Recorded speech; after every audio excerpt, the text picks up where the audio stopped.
there's many challenges facing HR professionals today. I'll just talk about a few.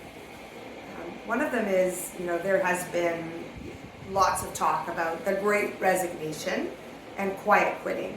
And I think fundamentally we have changed as humans, both in the personal context but also in the work context. So people's expectations of their employer, their really demand for flexibility and much more autonomy in how they structure their day has really changed employee expectations of their experience. And so I think that's been a huge challenge for HR leaders to contend with, while also enabling their businesses to thrive in new and in different ways. So that's one. Certainly, there's a huge challenge. I talked about it a lot this morning in my opening keynote at the first HR Summit in 3 years, that generative AI is here to stay. And it's creating a revolutionary and seismic shift in the way that businesses are serving their customers, the way that they're serving their employees. And we all now have to come up with our generative AI strategies.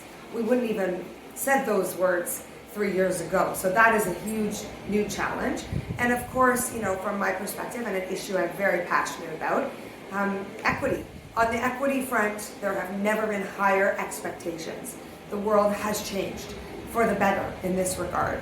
And employees and customers are demanding so much more of their employers and of leadership teams and boards to, really show up in the world, walking the walk of their equity, diversity, inclusion, and accessibility strategies, and also their CSG strategies, that folks really get to net zero and that they're measuring and reporting on their equity work as well as their CSG work.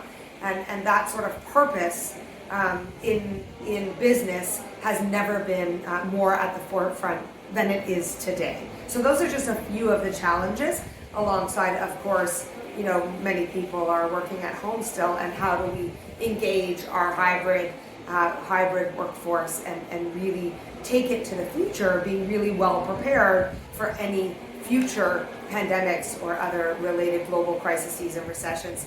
Just a few things on the shoulders of our HR leaders today.